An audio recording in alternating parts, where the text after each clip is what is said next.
Di sini saya ingin bicara tentang TNI dan Polri sesuai pesanan. Kampus-kampus sedang menunjukkan akal sehatnya.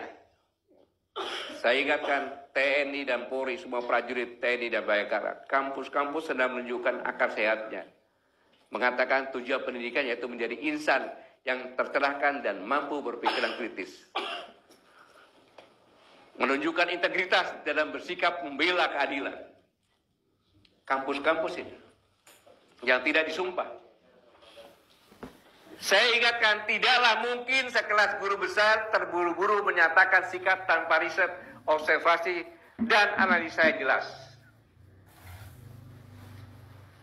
Saya ingatkan seluruh prajurit TNI dan Polri yang masuk Polri sebelum tahun 2002, bahwa semuanya di atas Al-Quran, Alkitab, Kitab Veda, bersumpah. Yang Islam, saya bersumpah, demi Allah saya bersumpah. Yang Kristen, Protestan, demi Tuhan saya berjanji. Yang Hindu, demi Sang Hyang Widi saya berjanji. 1. Setia kepada negara kesatuan Republik Indonesia yang berdasarkan Pancasila dan Undang-Undang Dasar 1945. Ini sumpah ini, Pak. Janji kepada Allah Subhanahu wa Ta'ala ini. Tunduk pada hukum dan memegang teguh disiplin keprajuritan. Taat kepada atasan dengan tidak membantah perintah atau putusan. Menjalankan segala kewajiban dengan penuh rasa tanggung jawab kepada tentara dan negara kesatuan Republik Indonesia dan memegang segala rahasia tentara sekeras-kerasnya. Prajurit TNI, dari hasil survei tadi, 85,2% apabila aparatur pemerintah, TNI, Polri ikut cawe-cawe, berpihak, memaksa untuk memenangkan salah satu paslon, tidak netral, maka negara ini akan pecah. Saya ingatkan bahwa negara ini akan pecah berarti sumpah memanggil setiap prajurit TNI dan Polri.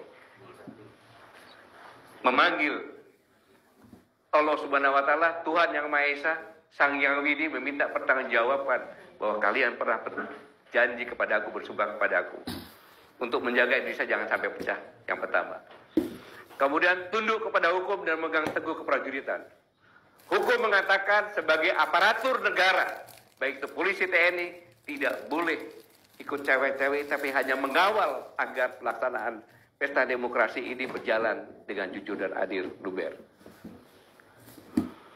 Jadi kalau ikut cewek-cewek, dia sudah melanggar hukum. Taat kepada atasan dengan tidak membantah perintah atau putusan. Atasanmu, Presiden Republik Indonesia, Pak Jokowi pernah mengatakan harus netral. Panglima TNI pernah mengatakan netral. Kasat pernah mengatakan netral. Kapolri pun mengatakan netral. Sehingga apabila kamu tidak netral, berarti kamu adalah melanggar sumpah. Dan tidak menjalankan kewajiban dengan menaruh rasa tanggung jawab kepada tentara dan negara Republik Indonesia. Langgar sumpah, saya tidak tahu apa yang terjadi. Tetapi yang jelas, kalau prajurit TNI dan Polri yang lulusan, khususnya Polri yang lulusan sebelum tahun 2002, siapapun juga, maka yang ikut cawe-cawe karena akan menyebabkan disintegrasi bangsa dan sebagian merdeka, maka patut dikatakan mau itu TNI, mau itu Polri, aparatur negara, dia adalah pengkhianat negara. Saya sebagai mantan Panglima TNI mengingatkan anak-anak saya, mengingatkan adik-adik saya, kamu harus selamat dunia dan akhirat. Karena seorang prajurit TNI itu sejak awal secara Islam sudah disiapkan untuk jihad fisabilillah. Anak tunggal tidak boleh ikut. Diperiksa kesehatannya, dilatih, dididik, dipersiapkan, dan disumpah untuk negara. Maka ketika prajurit-prajurit melaksanakan tugas, dan dia gugur, tidak ada yang gugur dengan menangis. Paling sebelum nafas terakhir, saya titip anak-anak dari istri saya. Tidak pernah. Karena dia sudah tahu bahwa dia tidak sia-sia untuk negara dan dia mati syahid. Setiap orang yang berangkat tugas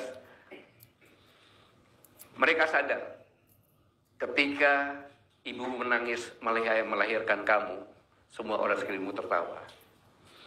Ketika kau gugur, orang lain menangis, kau tertawa. Tidak tahu aja saya enak sekarang ini. Itulah prajurit TNI. Maka kalau dia mengkhianati negara, itu adalah sampah negara ini. Saya ulangi. Rakyat Indonesia dimanapun berada, ketika melihat ada Babinsa, dan Ramil, Dandim, Darem, Pangdam, Kasat, Panglima TNI tidak netral, sampaikan dia pengkhianat negara dan sampah. Tidak usah ragu-ragu, karena orang yang melanggar sumpah dari Tuhan tidak bisa dipercaya. Kalau Babinsa diperintahkan oleh Dara Remil untuk tidak netral, sampaikan, komandan itu tidak benar, komandan. Sama Tuhan aja tidak takut memperalat saya lagi. Ketika Dara Remil diperintahkan oleh Dandim, mengatakan, kamu harus ikut cawe-cawe, harus menekan rakyat. Sampaikan, Dandim, Anda bukan manusia normal. Kamu pernah bersumpah bukan beragama. Apa bedanya dengan PKI? Sampah. Karena kalau kamu nututin, kamu pun berarti lebih takut dengan Dandim daripada Tuhan. Demikian pula Dandim. Kalau diperintah oleh Darem atau Pangdam untuk tidak netral, sampaikan. Harus berani nyampaikan. Seorang TNI itu hanya takut sama Tuhan, sama Allah. Tapi dia pegang prinsip kebenaran. Jadi kalau dia bakal diperintahkan cewek-cewek, berarti pimpinannya tidak benar. Pimpinannya bukan menyintai anak buahnya dengan segenap hati dan pikiran. Seorang pemimpin itu harus menyintai anak buahnya dengan segenap hati dan pikirannya. Doanya pun dia bawa anak buahnya. Bukan anak buahnya dijadikan alat untuk menjaga posisinya. Bayangkan kalau seorang komandan Kodim, dia mengeluh, berat sekarang jadi komandan Kodim karena ditugaskan untuk memenangkan salah satu paslon. Apa yang bisa diharapkan dari seorang Dandim seperti itu kalau ada? Bagaimana dia harus berperang, mengorbankan jiwa dan raganya? Orang jabatannya aja dia takut. Ini yang harus benar-benar dipahami. Orang marah sama saya, biarin. Saya nggak peduli. Tapi saya punya kewajiban sebagai seorang bapak, terhadap prajurit-prajurit saya, anak-anak saya, dan adik-adik saya mengingatkan. Ya namanya juga cari pahala lah gitu kira-kira, Prof. Ini, apalagi katanya kau seorang patriot, hanya kehilangan jabatan takut. Seorang kesatria, kenapa kalau laki-laki masih serikandi samping saya ini serikandi semuanya. Dulu ini dengan toganya berani bicara, pasti dengan perhitungan saya bisa dicopot. Tetapi lebih mencintai negaranya daripada itu. Sarinya berita nih, cerita. Ya. Serikandi pemberani. Karena berpikir bahwa itu yang harus saya lakukan untuk melindungi rakyat saya. Mbak Wiwi sama ini, di mana-mana seperti itu. Ya. Profesor kecil ini, jangan takut.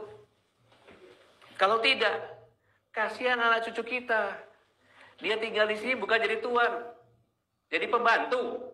Mau dokter juga jadi pembantu. Bahaya. Apalagi kalau kita lapor wajib TNI. Bersikap ramah tamah, mengintimidasi syarat, ramah-ramah gimana? Sopan santun, mengintimidasi bagaimana sopan santun? Menjadi kehormatan mata gimana? Memaksa untuk paslon. Menjadi contoh teladan sikap persaudaranya, sikap apa? Ini yang sangat saya ingatkan untuk prajurit TNI.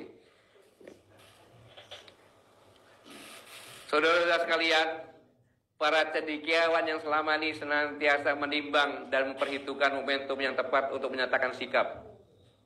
Bukan sekedar oportunis, menunggu bagi-bagi jatah politik, apalagi menjadi pelacur politik. Saya yakin masih sangat banyak cendekiawan yang berintegritas. Pertanyaannya adalah ketika profesor, guru besar berbicara dengan gagah berani, menyampaikan pendapat yang benar dengan situasi yang terkini,